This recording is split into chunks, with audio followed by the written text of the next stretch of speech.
जी अस्सलाम वालेकुम। मैं हूँ ज़ुल्करनैन हैदर और आज मैं आपके साथ बड़े ही एक इम्पॉर्टेंट टॉपिक के साथ आपके साथ रुजू हूँ और वो है DRS का। जो DRS है सिस्टम, इस पे बहुत सी क्वेश्चन मार्क्स उठते हैं और लोग बोलते हैं जिनको DRS के मुतालिक नहीं पता। मैं आज उनकी जो है वो कन्फ्यूजन दूर करूँगा कि DRS बेसिकली है क्या चीज़। देखिए DRS जो है वो इस तरह है कि अगर आप एक फास्ट बॉलर है या स्पिनर है, अगर वो बॉल करता है और 3 विकेट के अंदर बॉल पिच होता है और विकेट के को जाके पैडों को लगता है और पैड जो है वो विकेट के सामने हो, और अगर वो विकेट के जो विकेट होती है उसके सेंटर में बॉल लग रहा हो DRS के थ्रू, तो वो आउट करार पाता है, चाहे वो अंपायर ने आउट दिया हो या नॉट आउट दिया हो। और दूसरी ये चीज़ कि अगर बॉलर बॉल करता है और बॉल हिट करता है पैडों को हिट करता है और बॉल आपको विकेट को भी हिट करता है, और लेकिन अगर आधे से ज़्यादा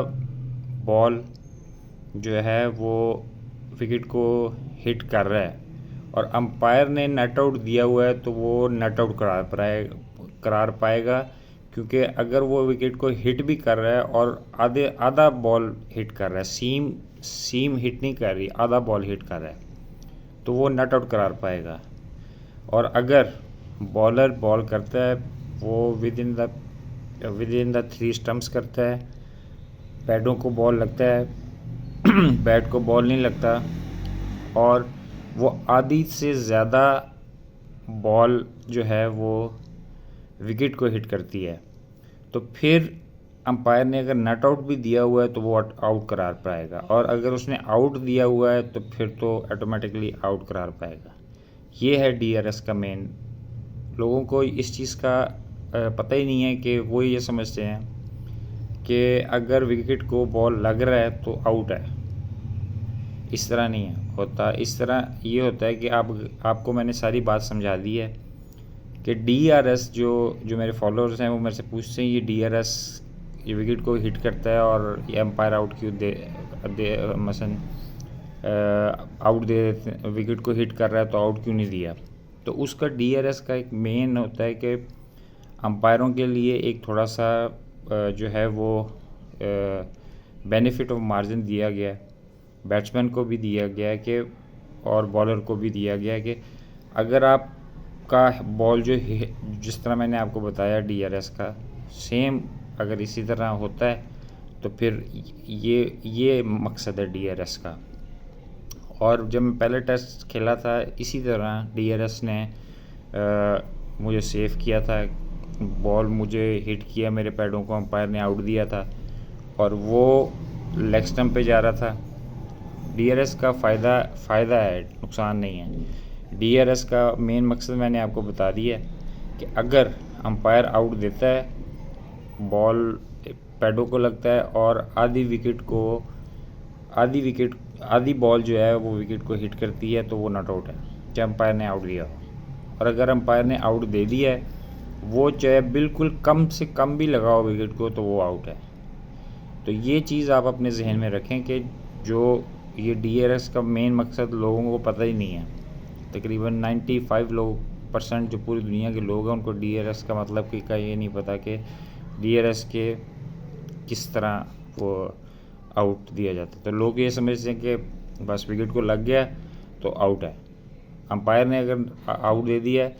अगर नॉट आउट दिया है और वो आधी सीम से आधी बॉल जो है वो टच कर रही है विकेट को, तो फिर वो नॉट आउट है। ये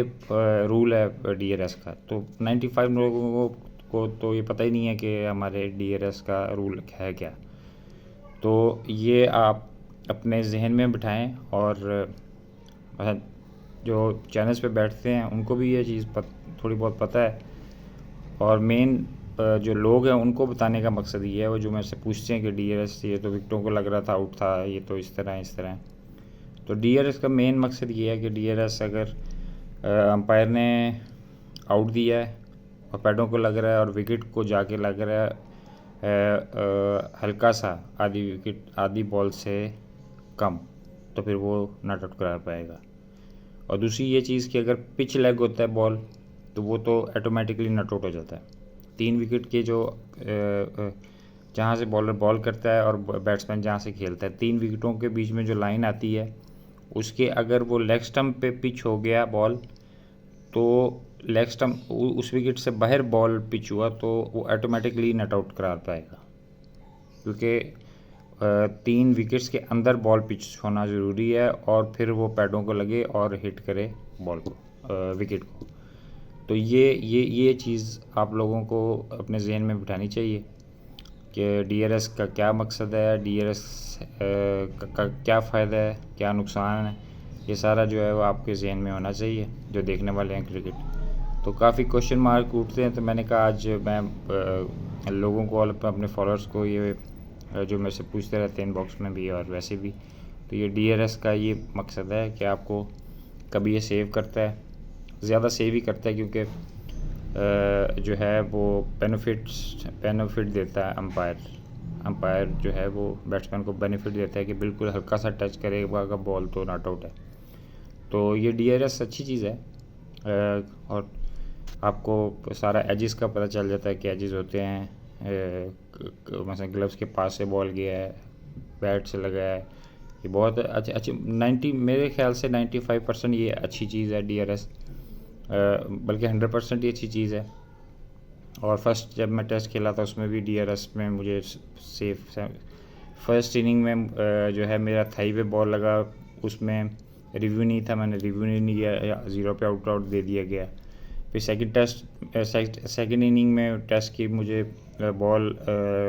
ऑफ स्टंप पे स्वान का लगा और वो लेग स्टंप की तरफ जा रहा था, तो अंपायर ने आउट दिया और वो फिर DRS ने सेव किया, तो उसने बताया कि लेग स्टंप पे जा रहा है बॉल। तो ये सारी चीज़ें आपको अपने जहन में रखनी चाहिए और इस चीज़ को अपने क्रिटिसाइज़ नहीं करना चाहिए मैं अंपायर्स को।